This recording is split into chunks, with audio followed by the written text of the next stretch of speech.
Assalamualaikum warahmatullahi wabarakatuh. Bertemu lagi di sini dengan Ibu Rini Rahmawati, guru BK kalian. Selamat pagi atau selamat siang ya. Oke deh. Ya pasti sekarang masih siang. Kali ini saya ingin bicara tentang bagaimana sih persiapan kalian. Saya ingin mengajak kalian untuk mempersiapkan diri masuk perguruan tinggi negeri, masuk perguruan tinggi karena kalian mau kuliah kan.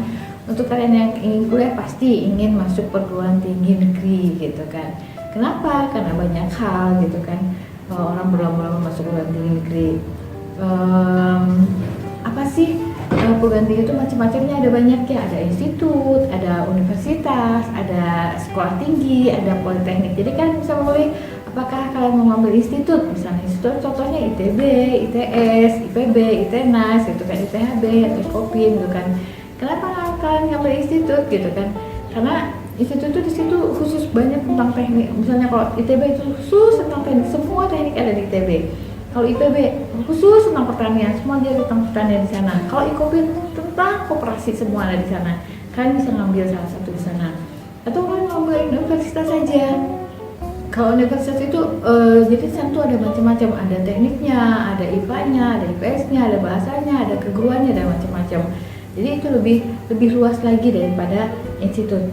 Atau kalian ambil sekolah tinggi juga ada STPDN, misalnya ada STIKES. Biasanya itu berkaitan dengan nanti kalian punya ada kerjasama lah misalnya seperti itu. Atau kalian ambil politeknik itu biasanya hanya 3 tahun gitu, sehingga kalian tidak terlalu lama sekolah gitu kan. Setelah itu biasanya perguruan tinggi itu di politeknik itu biasanya mereka kerjasama dengan perusahaan-perusahaan, sehingga begitu selesai mereka langsung bekerja. Karena memang kenapa? Karena memang politeknik itu untuk disiapkan untuk bekerja. Cara kuliahnya juga pasti beda gitu kan, karena kalau yang satu untuk teoritis, yang satu untuk praktis. Apa sih bedanya PTN dan PTS? Kalian sudah tahu apa sih perguruan tinggi negeri dan perguruan tinggi swasta. Perguruan tinggi negeri itu pastilah sekolah atau universitas atau institusi gitu kan, yang dibiayai oleh pemerintah, sehingga mungkin biayanya juga tidak semahal swasta. Kalau PTS itu biasanya ada lembaga yang diselenggarakan oleh yayasan-yayasan tertentu misalnya. Jadi bedanya apa ya? Satu sekolah di sekolah perguruan tinggi negeri, yang satu di perguruan tinggi swasta, itu satunya. Cara masuknya juga beda. Masuk perguruan tinggi negeri itu sangat ketat, sangat banyak sekali, karena hampir semua orang ingin masuk perguruan tinggi negeri, sehingga mereka berusaha berlomba-lomba untuk masuk perguruan tinggi lewat beberapa jalur untuk bisa tembus. Kalau PTS itu biasanya menjadi pilihan kedua bagi orang-orang gitu kan. Biayanya beda. Kalau di PTN itu ada biaya namanya UKT, kuliah tunggal. Jadi kalau misalnya di Unpad itu kuliah itu ada misalnya ada 5 tingkatan. Jadi yang 0 sampai 500%, ada yang 1 juta, ada yang 2,5 juta, dan paling mahal ada yang 7,5 juta gitu kan. Tapi kalau di ITB beda. Kalau di ITB itu ada yang 0, ada yang 1 juta, kemudian yang 5 juta, kemudian ada 8 juta, dan terakhirnya sekitar 12,5 juta. Itu kalau di ITB. Beda dengan di swasta. Kalau di swasta itu bisa puluhan juta gitu kan.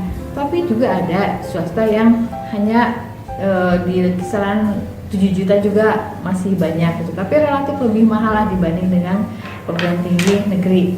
Lulusannya pasti juga beda.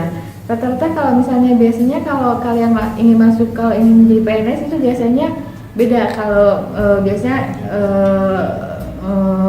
harus masuk ke sini dengan syarat IPK-nya minimal 3 misalnya. Itu lulusan PTN. Kalau lulusan PTS biasanya misalnya 3,25 misalnya. Jadi biasanya lebih besar daripada PTN gitu.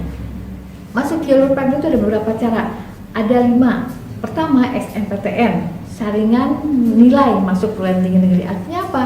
Kalian tuh akan dilihat dari segi nilai. Kalian nggak usah ujian, kalian tinggal mengirimkan nilai-nilai rapot kalian, kemudian nanti akan diseleksi dan kalian akan diterima. Nah, tapi untuk SNPTN ini tidak semua bisa ikut masuk, tergantung kepada sekolahnya. Kalau akreditasi A, dia dapat 50%. Jadi kalau ada satu sekolah itu ada 100 orang, berarti hanya 50 orang yang bisa ikut SNPTN, selebihnya tidak bisa ikut SBMPTN. Tidak bisa ikut SNPTN. Jadi hanya 50 orang gitu kan. Dan siapa yang menginginkan sekolah hanya mengirimkan data, kemudian semuanya diurus oleh panitia dari negara. Sedangkan yang kedua adalah SBMPTN. SBMPTN itu adalah saringan bersama masuk perguruan tinggi negeri. Artinya apa? Ada tes bersama. Jadi serentak, kemarin itu ada serentak hanya sekali saja. Kemudian nanti dilihat nilainya apakah sesuai dengan tujuan atau tidak. Ada juga yang ketiga ujian mandiri. Jadi kalian yang tidak bisa masuk SNPTN, kemudian juga belum masuk SBMPTN, kalian tidak usah bersedih karena ada yang lain, itu ujian mandiri. Jadi setiap universitas nanti akan menyelenggarakan tes kembali gitu kan. Ada yang berdasarkan nilai SNPTN ataupun ada yang ada tes ulang atau ada juga lewat raport. Kemudian karena sekarang kondisinya COVID, jadi masih banyak yang semuanya jalurnya raport. Kemudian yang terakhir adalah ujian bersama. Jadi ada beberapa universitas melakukan ujian bersama. Jadi misalnya ada 4 universitas, kemudian ada tes bersama gitu kan. Nanti kalian bisa ikutan itu juga. Nah, untuk sebagai kalian biar dari sekarang kalian semangat, kalian belajar gitu kan. Kita lihat tiba-tiba kira-kira sih nilai UTBK rata-rata tertinggi di Saintek ini. Jadi ada 10 perguruan tinggi negeri Saintek yang, jadi kalau misalnya nilainya itu kalau ketika nanti kalian UTBK ada keluar nilai itu, nanti kalian bisa kalau kalian nilainya sekitar 500 atau 600 mungkin kalian akan aman. Tapi kalau kalian misalnya nilainya di bawah 500, kalian mungkin kurang aman. Nah, sebagai informasi bahwa di ITB itu rata-rata tuh 624,07. Ini untuk Saintek ya. Kemudian di bawah ITB ada UI, Universitas Indonesia 620, kemudian setelah itu UGM 611, kemudian ITS 606, Undip 592, Unpad 589, UNER 588, UNS 587, IPB 586, dan Universitas Pembangunan Nasional UPN Veteran itu 585. UPN ini terhitung baru sih sebenarnya, tapi karena mungkin orang berpikir ini baru, hanya banyak yang masuk, tapi ternyata malah jadi saingannya lebih banyak.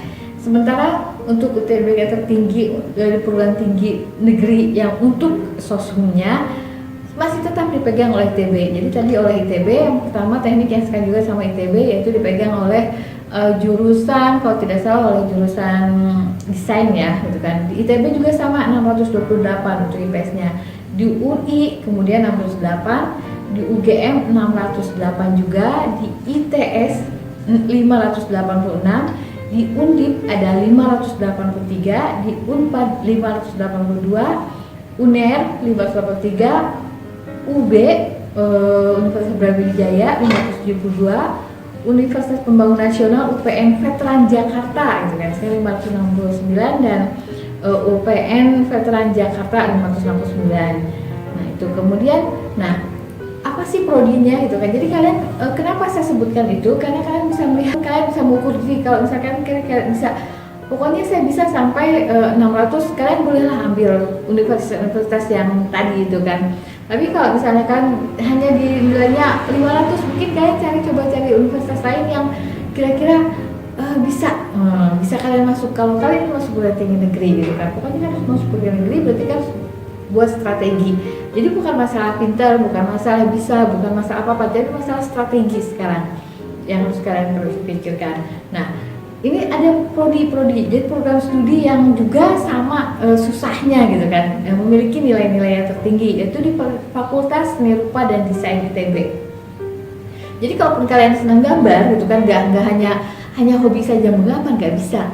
Kalian harus menggambar juga, tapi juga secara akademik kalian harus bagus gitu kan. Kenapa? Karena nilainya sangat tinggi, 638 gitu kan. Kemudian untuk hubungan internasional itu di UI, ini untuk IPS ya, untuk IPS itu 693. Kemudian hubungan internasional UGM itu juga sama tinggi, 630. Akuntansi UGM tinggi, 628. Akuntansi UI 62. Manajemen UI 627. Manajemen UGM 625, ilmu ekonomi UI 624, sastra Inggris UI 623, dan ilmu psikologi UI 622. Jadi kalau misalnya kalian ingin ambil akuntansi, kemudian ya mungkin kalian kan harus pikir, kira jangan kalau kalian bisa nembus 600 oke lah, nggak apa-apa. Atau kalian punya nilai 700, kalian tenang ambil apa aja gitu kan.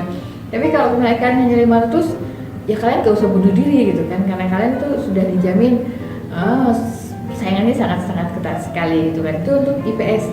Sedangkan untuk IPA yang paling tinggi dipegang oleh kedokteran UGM. Jadi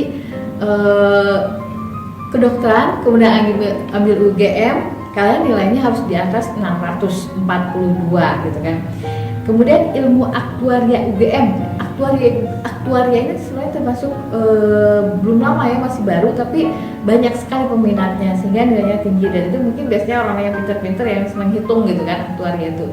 Jadi tinggi nilainya. Kemudian pendidikan dokter di UI juga sama tinggi 640, aktuaria UI juga sama tinggi, teknik industri UI juga sama tinggi 637, sekolah teknik elektro dan informatika di ITB 636, fakultas teknologi industri ITB 635, statistika UGM 635 juga, kedokteran UNER 603, dan sistem informasi UI juga sama 633. Jadi kalau kita lihat semua itu ada di rentang angka 630-an. Jadi kalau misalnya kalian ingin aman, kalian bisa ikut bimbel, kemudian kalian coba ikut tryout, dan kalian bisa lihat, bisa mengukur kemampuan kalian. Kalian yang tidak ikut bimbel juga saya harapkan ikut tryout. Jadi kalau misalnya ada tryout dimanapun kalian ikut, dan kalian bukan untuk apa, untuk mengukur kira-kira kalian nanti bisa nembusnya kemana. Nah ini yang masih rata-rata tertingginya. Nanti mungkin kita kapan-kapan kita cari ya nilai-nilai yang rendah, nilai-nilai yang sedang yang bisa kira-kira dijangkau oleh kita. Oke, terima kasih. Sampai di sini dulu. Nanti kalau ada pertanyaan kalian boleh tanya langsung, boleh WA atau di Google Room, atau ya boleh tanyakan gitu kan, atau mungkin kapan-kapan ada waktu saya chat kalian satu persatu. Oke, assalamualaikum warahmatullahi wabarakatuh. Dah.